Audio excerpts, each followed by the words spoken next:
బాధ్యత మనందరిపైన ఉంది. మన ఇంట్లో ఆ పదాలు వాడకూడదు. మీరు చూస్తే first class second class text books లో ఇంటి పనులు చేస్తున్న ఫోటోలు ఉంటాయి. మేము మంత్రి కాకుండా ముందర అన్ని ఫోటోలు ఆడవాళ్ళు చేసే ఉన్నాయి. నేను మంత్రి అయిన తర్వాత మగవాళ్ళు కూడా ఇంటి పనులు చేస్తారు. అందుకే ఫోటోలు 50-50 అంటే ఆడవాళ్ళు మగ సమానం అని అది కూడా రూపొందించాం. అంటే మార్పు మన మనసు నుంచి రావాలి, మన ఇంటి నుంచి మొదలవ్వాలి. ఏ మార్పు అయితే మనం ఆశిస్తున్నామో మన దగ్గర మొదలవుతూనే అది మనం పిల్లల్లో చూడొచ్చని ఈ సభాముఖంగా తల్లిదండ్రులందరికీ తెలియజేస్తున్నా. మొన్నే యోగాంధ్ర నిర్వహించాం. గౌరవ ప్రధానమంత్రి గారి నాయకత్వంలో దాదాపు 3 లక్షల మంది ఒకే స్థానంలో యోగా చేస్తాం కూడా మనందరం గర్వకారణం. అందుకే ప్రతి సాటర్డే నో బ్యాక్ డేగా ప్రకటించి యోగా స్పోర్ట్స్ ని పెద్ద ఎత్తున మన ప్రభుత్వ పాఠశాలలో ముందలు తీసుకెళ్లాలని నిర్ణయం మేము తీసుకున్నాం. ఇక్కడ పెద్ద ఎత్తున ఉపాధ్యాయులు కూడా వచ్చారు. వాళ్ళకు కూడా కొన్ని విషయాలు చెప్పాలనుకుంటున్నాం. మీ అందరు తెలుసు సీనియారిటీ లిస్ట్ అంటే ఎంత కఠినమైన విషయమో. ప్రమోషన్స్ రావాలంటే ఎవరో ఒకరు చుట్టూ తిరిగే పరిస్థితి. ట్రాన్స్ఫర్లు రావాలంటే లెటర్ల కోసం ప్రజాప్రతినిధుల దగ్గరికి వెళ్లే పరిస్థితి. అలాంటిది కూటమి ప్రభుత్వం వచ్చిన తర్వాత సీనియారిటీ లిస్ట్ ఫిక్స్ చేశాం. ఎప్పుడు లేని విధంగా 4,000 మంది ఉపాధ్యాయులకి ఏకంగా ప్రమోషన్లు అందజేశాం. ఎప్పుడు లేని విధంగా 67,000 మంది ఉపాధ్యాయులకి ఆన్లైన్ మార్గం ద్వారా ట్రాన్స్ఫర్ అందజేశాం. అంటే మీరు కోరిన అన్ని కోరికలు తీర్చడానికి ప్రభుత్వం సిద్ధంగా ఉంది. మీ తరపున అవసరమైతే నేను గౌరవ ముఖ్యమంత్రి గారితో పోరాడతా. కానీ మనం అవుట్కమ్స్ తీసుకొద్దాం, ఎప్పుడు లేని విధంగా రిజల్ట్స్ తీసుకొద్దాం.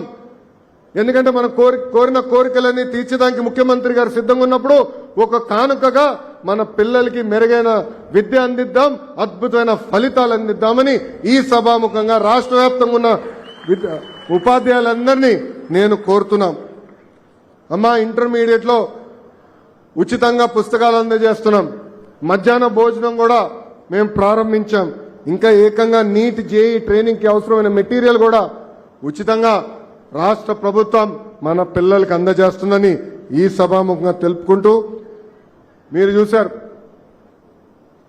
యూనివర్సిటీస్ లో కూడా అద్భుతమైన వైస్ ఛాన్సలర్స్ నియమించాం. ఐఐటీల నుంచి ఎన్ఐటీల నుంచి వచ్చే ప్రొఫెసర్స్ ని తీసుకొచ్చి వైస్ ఛాన్సలర్స్ గా నియమించాం.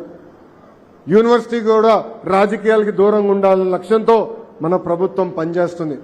మెరుగైన విద్య అందిస్తమే కూటమి ప్రభుత్వ లక్ష్యం. అందుకే అహర్నిశలు నేను కష్టపడతా. మన పిల్లల్లో అద్భుతమైన శక్తి ఉంది. వాళ్ళకి దారి చూపిస్తే చాలు మొత్తం భారతదేశాన్ని కాదు ప్రపంచాన్ని శాసించే శక్తి వాళ్ళు ఉంది. మన పిల్లల్ని ప్రయోజకులుగా మార్చే బాధ్యత నేను తీసుకుంటానని ఈ సభాముఖంగా తల్లిదండ్రులందరికీ హామీ ఇస్తూ, ఇక్కడున్న పిల్లల్ని ఒక విషయం అడగాలనుకున్నా. మనందరం థియేటర్కి వెళ్తాం సినిమా చూసేదానికి. యాక్ట్రెస్ వచ్చే ముందర ఒకడు వస్తారు దగ్గుతా. అతని పేరేంటి? దగ్గుతా ఉంటాడు. గట్టిగా చెప్పు. ముఖేష్. డ్రగ్స్ సేవిస్తే ముఖేష్ కన్నా దారుణమైన పరిస్థితి మనకు వస్తుంది. డ్రగ్స్ వల్ల మన తల్లిదండ్రులు ఎక్కువ ఇబ్బంది పడతారు. నేను స్వయంగా పాదయాత్రలో చూశా. చిత్తూరు జిల్లాలో ఒక తల్లి కలిసిందినని ఆమెకి 3 ఆడపిల్లలు. పెద్ద పాపని డ్రగ్స్ కి అలవాటు చేసి 30 రోజులు శారీరకంగా వాడుకున్నారు. ఆ తల్లి ఆవేదన నేరుగా నేను చూశా. అందుకే ఆ రోజే నిర్ణయించాం డ్రగ్స్ పైన యుద్ధం ప్రకటించాలి. ఆ తల్లి వచ్చి ఒకటే కోరింది, సిఎంసి వెల్లూరుకి నేను తీసుకెళ్తాను, మాట సహాయం పడిందని కోరింది. ఆ కోరికతో పాటు ఇంకోటని, మీరు కానీ సహాయం చేయకపోతే నా పెద్ద కూతురు నేనే చంపాల్సి వస్తుంది, అప్పుడు కానీ మా 2 కూతుర్లు పాడవరు కదా అని చెప్పారు.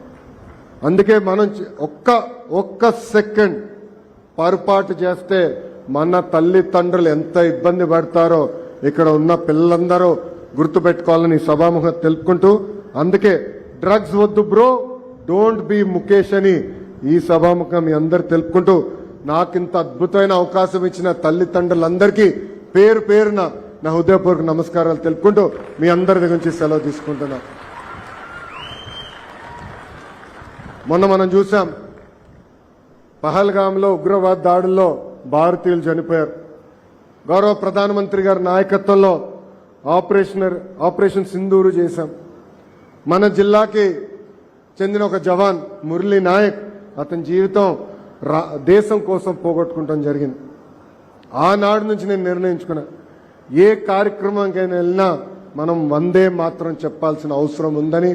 అందుకే ఇక్కడున్న అందరినీ కోరుతున్నా, వందే చెప్తాను, మీరు మాత్రం చెప్పాలని సభాముఖంగా కోరుతున్నా. వందే వందే వందే.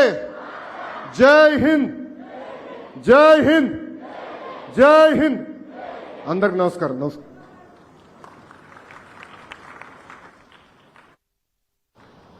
విద్యార్థులకు భవిష్యత్ దిశగా ఎంతో విలువైన సమాచారాన్ని, సూచనలను ఇచ్చిన గౌరవ మంత్రి శ్రీ నారా లోకేష్ గారికి కృతజ్ఞతలు.